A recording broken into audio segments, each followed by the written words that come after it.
Before ocean fragrances were a thing, before luxury brands started marketing sea salt mist, ocean escape, and salt air in frosted glass bottles, America became obsessed with one woman who already naturally embodied that lifestyle. Hello and welcome back to Aromatic Adventures by PJ. I'm PJ, and together we will explore the hidden histories of fragrance and discover how scent shapes the way we live, love, and design the spaces we call home. She stood at water's edge, in her sunglasses, silk scarf tied upon her chestnut hair, cotton shirt billowing in the salt air.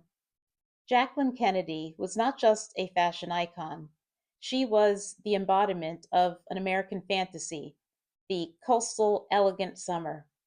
And decades later, the fragrance world is still trying to capture it. The Kennedy family didn't just vacation by the ocean, they moved with the ocean. Sailing was central to the family. John F. Kennedy had grown up in these waters. He was racing sailboats, reading wind patterns, chasing speed.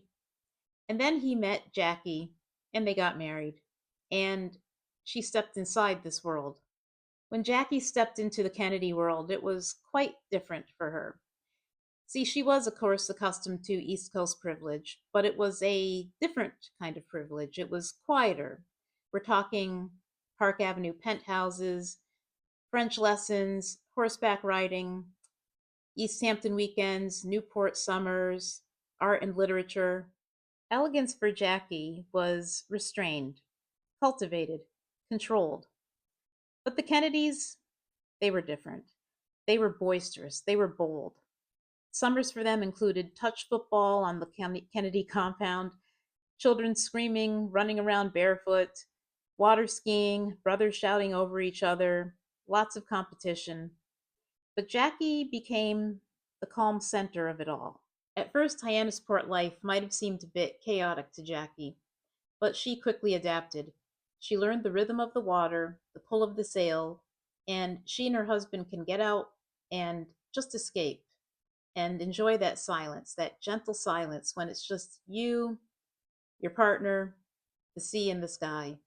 They loved it.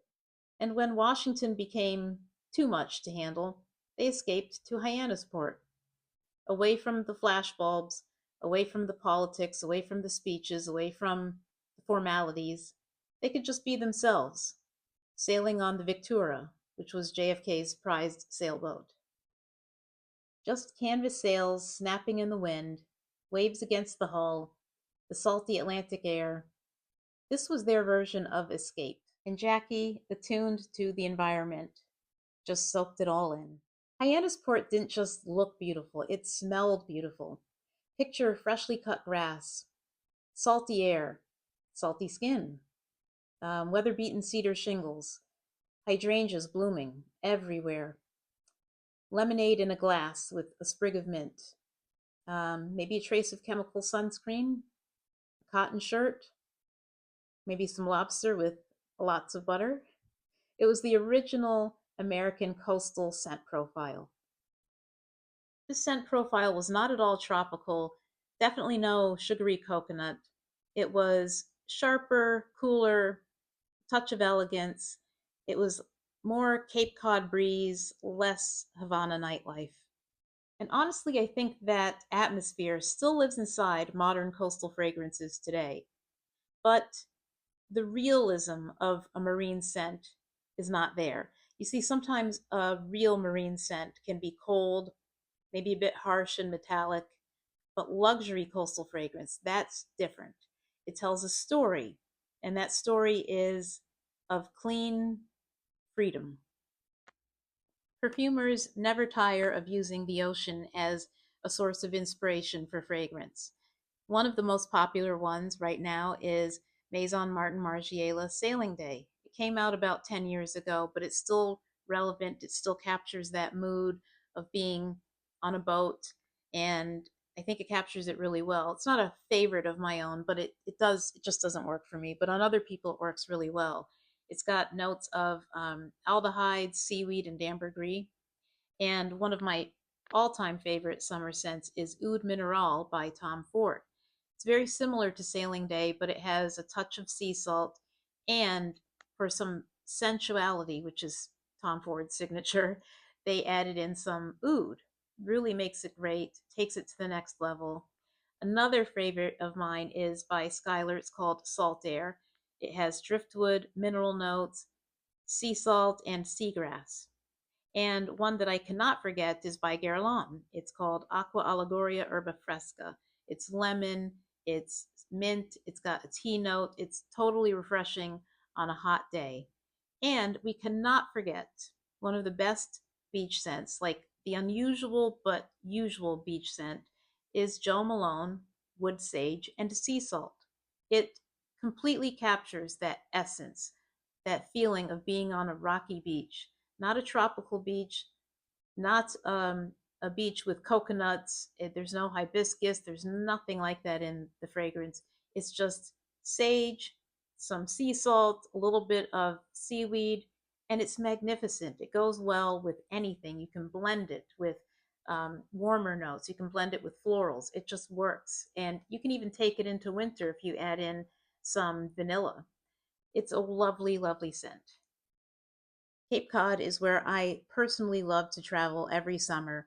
The summer is not complete unless there's been a trip over the Bourne Bridge or Sagamore Bridge. And as soon as you get out of your car and you hear the seagulls cry, you really feel like you're at home. When I want my home to smell like a weekend at the Kennedy compound, I look for notes like the ones I mentioned earlier, sea notes, salty notes, driftwood, musk, even the scent of sand. Believe it or not, there's a sand smell. And I look for those when I'm feeling like I'd like to get to the Cape, but I can't make it happen. I take out some of my favorite fragrances from Scentsy. One is called By the Sea, which is an ocean scent with seagrass, light florals like hydrangea. Hydrangeas are everywhere on the Cape. In fact, my bridesmaids carried hydrangeas. Another favorite I love is called Hydrangea Bouquet, and it smells just like hydrangeas with a touch of lemon and I believe raspberry. So it's not a typical old fashioned floral. It's got some vibrance by way of those fruits, sand and citrus. It's musky, not heavily musky. It's got that sand scent to it. It really is authentic. And there's a touch of citrus in there too. It freshens it up. Mist and magnolia. It's, as it says, it's ocean mist with magnolia. It smells like you're standing outside on the lawn and you smell that ocean air, and with it is a faint trace of magnolia flower. It's just beautiful. It's totally an atmospheric fragrance because it doesn't smack you over the head and present itself, but you do get that note, those notes, and you feel like you're away on vacation. And that's the thing about C notes. When you're trying to achieve that Cape Cod aesthetic, you don't want coconut, you don't want hibiscus, you don't want anything tropical. You want something that smells natural and clean and a bit breezy. We're not just smelling ingredients, we're smelling lifestyle. It's quiet wealth, Atlantic air through open windows. It's this illusion that somehow life near the ocean might soften us. We barely notice it now because that aesthetic is so embedded in American culture. But Jackie helped usher it in. She transformed old money into effortless style, something that was attainable. And that idea became incredibly influential. Today we call it coastal grandmother, quiet luxury, old money style.